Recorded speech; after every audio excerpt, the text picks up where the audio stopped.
ప్రజా సమస్యల పరిష్కారమే లక్ష్యంగా కాంగ్రెస్ సర్కార్ నిర్వహిస్తున్న ప్రజావాణి కార్యక్రమం కొనసాగుతోంది.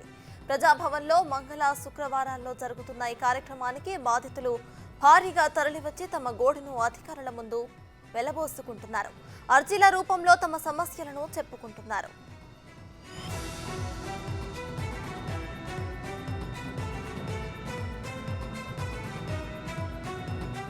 ప్రజాపాలన చేసి చూపిస్తామంటూ ఎన్నికల సమయంలో జనానికి హామీ ఇచ్చారు సీఎం రేవంత్ రెడ్డి.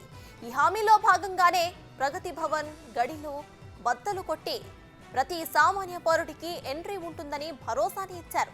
చెప్పినట్టుగానే అధికారంలోకి రాగానే ప్రగతి భవన్ ను ప్రజాభవన్ గా మార్చి సామాన్యుల సమస్యలను వినే కార్యక్రమాన్ని ప్రారంభించారు.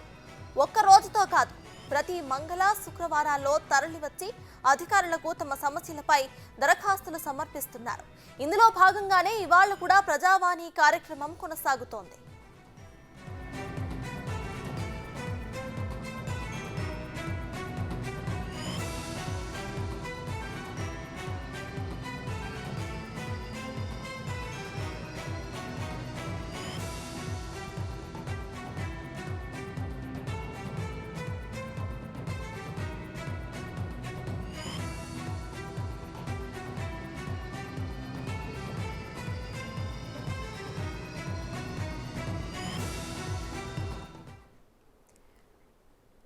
ఇక ప్రజావాణి కార్యక్రమానికి సంబంధించి పూర్తి డీటెయిల్స్ ను మా ప్రతినిధి రాణా లైవ్ లో అందించడానికి సిద్ధంగా ఉన్నారు. రాణా, చెప్పండి, ఇవాళ జరుగుతున్న ప్రజావాణి కార్యక్రమం ఎలా సాగుతోంది, అక్కడ ప్రజలు ఏమంటున్నారు? ఉదయం నుంచి కూడా అర్జీలు తీసుకొని వచ్చి ప్రజలందరూ కూడా ప్రజావాణి కార్యక్రమంలో పాల్గొంటున్నారు. అధికారులకి తమ తీసుకొచ్చినటువంటి సమస్యల అర్జీలు కూడా వారు సమర్పించి వెళ్తున్న నేపథ్యం కనపడుతుంది. ఉదయం నుంచి కూడా చాలా ఎక్కువగా గత శుక్రవారం కంటే ఈ యొక్క మంగళవారమే ఎక్కువగా వస్తున్నటువంటి నేపథ్యం అయితే కనపడుతుంది. ప్రభుత్వం దీనికోసం ఇప్పుడు ఎవరైతే లిటరేచర్ లేని వాళ్ళు ఉంటారో వాళ్ళకందరికీ కూడా హెల్ప్ డెస్క్లు కూడా అక్కడ ఏర్పాటు చేశారు. ఎవరైతే ఎండలో ఉంటే సొమ్మసి వెళ్ళిపోయే అవకాశం ఉంది కాబట్టి వారికి అక్కడ ప్రత్యేకమైనటువంటి గ్యాలరీలు కూడా ఏర్పాటు చేయడం జరిగింది. క్యూ లైన్లు కూడా కొంచెం పెంచడం జరిగింది. లోపల రద్దీ ఎక్కువ లేకుండా కూడా అధికారులు చర్యలు తీసుకున్నటువంటి నేపథ్యం కనపడుతుంది. అయితే వచ్చినటువంటి ప్రతి ఒక్కరు కూడా భూ సమస్యలు అలాగే ఉద్యోగ సమస్యలపైన ఎక్కువగా వస్తున్నట్టుగా తెలిసింది. కొన్ని మాత్రం సివిల్ మ్యాటర్స్ సంబంధించిన వాటి మాత్రం వస్తున్నట్టుగా మనకు సమాచారం అవుతుంది. సో ఎదమడికని ఈ ప్రభుత్వం వచ్చిన తర్వాత ప్రజావాణి కార్యక్రమం ఎప్పుడైతే ప్రజావాణిగా మార్చిందో ప్రజావాణి వల్ల కూడా వేలాది మంది ఇప్పటికే అప్లికేషన్స్ కూడా స్వీకరించారు. వాళ్ళకందరికీ కూడా ఒక మెసేజ్ కూడా వెళ్తున్న నేపథ్యం కనపడుతుంది. అయితే ఈ అంశాన్ని ప్రజావాణిలో వచ్చినటువంటి ఏవైతే అర్జీల స్వీకరణ ఉందో ఆల్రెడీ జిల్లాలకి కానీ అలాగే వాళ్ళ ఊర్లకి కానీ ఆ కన్సర్న్ డిపార్ట్మెంట్లకి అధికారులు ఎప్పటికప్పుడు పంపించి వారి నుంచి కూడా పూర్తి స్థాయిలో ఇన్ఫర్మేషన్ అనేది తీసుకుని వస్తున్నారు. ఈ సమస్య ఎందుకు ఇలా ఉత్పన్నమైంది, ఏదో అర్జీదారుడు ఎందుకు ఈ రకంగా బాధపడుతున్నాడు, వారికి మనం ఏ విధంగా న్యాయం చేయొచ్చు అనే అంశాలపైన కూడా వారు అధికారులతో మాట్లాడి ఒక రిప్లై అనేది తీసుకుని చెప్తున్నటువంటి నేపథ్యం అయితే కనబడుతుంది. దాంతోపాటు ఈ భూ సమస్యలు మాత్రం కాస్త ఎక్కువ వస్తున్న నేపథ్యంలో కానికి కొంచెం సమయం ఎక్కువగా ఉందనేసి కూడా వారు చెప్తున్నారు. ఇంకా చాలామంది ఉద్యోగులు మనం చూడబోతున్నాం. ఇక్కడ ఇతర దీనికి సంబంధించినటువంటి ఉద్యోగస్తులు కూడా వారు ఇక్కడ అర్జీలు ఇచ్చి వెళ్తున్నటువంటి నేపథ్యం అయితే కనపడుతుంది. ఇక్కడ కొంతమంది ఉద్యోగస్తులు ఇక్కడ ఉన్నారు. ఇంకా చాలామంది కూడా లోపలికి వెళ్ళారు. వారు అర్జీలు కూడా ఇచ్చి వెళ్ళినటువంటి నేపథ్యం అయితే కనపడుతుంది. సో మనం కొంతమందితో మాట్లాడడానికి ప్రయత్నిద్దాం. అమ్మా, ఏంటి, ఏ సమస్య మీద వచ్చారమ్మా ఇక్కడికి?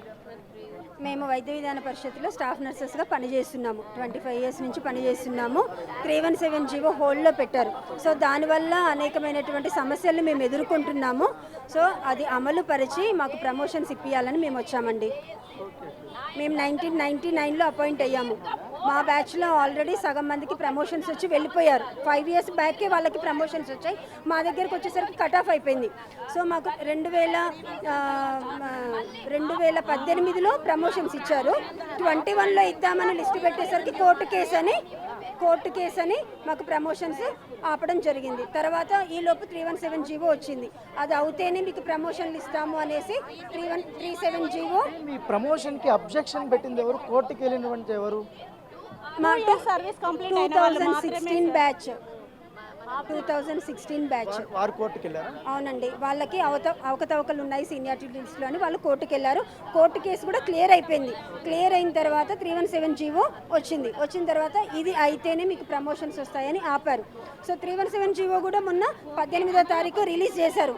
సో అది మేము వెళ్ళి జాయిన్ కాండి అనేసరికి మేము వెళ్ళి జాయిన్ అయ్యి వస్తుండేసరికి మళ్ళీ 2021 బ్యాచ్ వాళ్ళు స్థానికతను కోల్పోయాము అని వాళ్ళు ఇక్కడికి వచ్చి ఇప్పుడు గొడవ వల్ల కొత్త ప్రభుత్వం వచ్చింది కదమ్మా, ఇప్పుడు గత ప్రభుత్వం అయిపోయింది, మీకు ఆగింది కూడా అప్పుడే కదా, ఇప్పుడు ఏమని మీరు రిక్వెస్ట్ చేయడానికి వచ్చారు కొత్త ప్రభుత్వాన్ని? మాకు 317 జీవో అమలు చేసి అవినా అయ్యకపోయినా మాకు ప్రమోషన్స్ ఇవ్వాలని కోరుకుంటున్నాం. ఎందుకంటే 317 జీవో అమలు చేయకపోతే ఇది ఎవరికి అర్థం కావట్లేదు. ఇది అటానమస్ బాడీ కింద ఉంది, గవర్నమెంట్ కింద గుర్తింపు లేదు. సో హెల్త్ కార్డ్స్ లేవు అండ్ ప్రమోషన్స్ లేవు, ట్రెజరీ శాలరీస్ 010 శాలరీస్ ఏమీ కూడా లేవు. ఎందుకంటే 317 జీవో ఇంప్లిమెంట్ అవుతేనే ఇవన్నీ మాకు వర్తిస్తాయి అని ఇన్ని రోజులు ఆపారు. సో తీరా 317 జీవో అమలు పరచండి అని చెప్పేసరికి మళ్ళీ హోల్డ్లో పెట్టడం జరిగింది. సో దానివల్ల ఇన్ని రోజులు మేము పడ్డ కష్టమంతా కూడా వృధా అయిపోయింది. దానివల్ల మేము ప్రమోషన్స్ లేదు, మార్చి నుంచి రిటైర్మెంట్స్ ఉన్నాయి. సో స్టాఫ్ నర్సుగానే రిటైర్డ్ కావాల్సి వస్తుంది తప్ప 25 సంవత్సరాలు ఒకే క్యాడర్లో పనిచేసాము. సో అందుకే మాకు ప్రమోషన్స్ కావాలని కోరుకుంటున్నాము. ఎంతోమంది, సో 1600 మంది స్టాఫ్ నర్సెస్ ఉన్నారు, అందులో ఓన్లీ 200 మెంబర్స్ మాత్రమే 317 జీవో వద్దు అంటున్నారు. 1400 మంది 317 జీవో ఇంప్లిమెంట్ చేయమని అంటున్నారు. ఎంతోమంది సార్ ఈ 200 మెంబర్స్ అయినా కూడా సార్ వాళ్ళకి రెగ్యులేషన్ కాలేదు, ప్రొవిషన్ కాలేదు. వన్స్ రెగ్యులరేషన్ అయితేనే గవర్నమెంట్ ఎంప్లాయీస్ అంటారు. అలాంటి వాళ్ళ మాటను వీని హోల్డో పెట్టారు. దయచేసి మా సర్వీస్ను గుర్తించి మా ప్రమోషన్స్ ఇవ్వండి. ఎవరి విషయం వద్దు సార్, మాకు ప్రమోషన్స్ కావాలి. Only one agenda, promotions. So వీళ్ళు విధానానికి సంబంధించినటువంటి వారు మాత్రం తమకు ప్రమోషన్స్ రావాలనేసి కూడా వారు చెప్తున్నారు. చాలామంది ఇవాళ ఉదయం నుంచి కూడా ఇతర భూ సంబంధిత సమస్యలతోనే వస్తున్నారు. గత ప్రభుత్వంలో ఉన్నటువంటి బీఆర్ఎస్ నాయకులు పెద్ద ఎత్తున కూడా మా భూములు కబ్జాలు చేశారు, పైగా మా భూముల్ని రికార్డులో లేకుండా చేశారనేసి కూడా వారు చాలా వరకు కూడా అర్జీలు పట్టుకొని ఇక్కడ పెట్టినటువంటి నేపథ్యం ఏర్పడుతుంది. మరొక సమస్య మనకు వచ్చింది ఏదంటే గత బెల్లంపల్లి ఎమ్మెల్యే అయినటువంటి చిన్నదుర్గయ్య కూడా తమ భూమిని కబ్జా చేశాడు. ఇప్పటి వరకు తమని ఊర్లలో కూడా రానిట్టదనేసి ఒక అర్జీదారుడు ఇవాళ ఈ ప్రజావాణి కార్యక్రమానికి ఆయన వచ్చి తన అర్జీని కూడా ఇచ్చారు. ఎందుకంటే గతంలో ఉన్నటువంటి ప్రభుత్వంలో ఉన్నటువంటి అందరికీ మేము పోలీసులు కానీ వాళ్ళకి అందరికీ కూడా చెప్పాము, అప్పుడు ఎటువంటి న్యాయం చేయలేదు. ఇప్పుడు కొత్త ప్రభుత్వం వచ్చింది కాబట్టి రేవంత్ రెడ్డి గారి ప్రభుత్వం ఈ ప్రజావాణి పేరుతో అర్జీలు తీసుకుంటారు, సమస్యలు తీర్చబోతుంది కాబట్టి దాన్ని దృష్టిలో పెట్టుకొని మేము ఈ యొక్క సమస్య కోసం ఇక్కడ అప్లై ఇవ్వడానికి వచ్చామని చెప్తారు. ఇక్కడ నమ్మకం ఉంది కాబట్టి ఇంత దూరం వచ్చామనేసి కూడా వారు చెప్తున్నటువంటి నేపథ్యం అది కనపడుతుంది. ఎందుకంటే గతంలో కూడా చిన్నదుర్గయ్య మీద అనేకమైనటువంటి ఆరోపణలు వచ్చాయి. సో దాని తగ్గట్టుగా ఇప్పుడు మరొక అర్జీదారుడు వచ్చి ఇక్కడ నా భూమిని కబ్జా చేసి తన గూండాలు అక్కడ పెట్టి నన్ను చంపుతామని బెదిరిస్తున్నట్టు కూడా ఆయన ఇక్కడ కలవడానికి వచ్చినటువంటి నేపథ్యం కనపడుతుంది. Right, thank you Rana.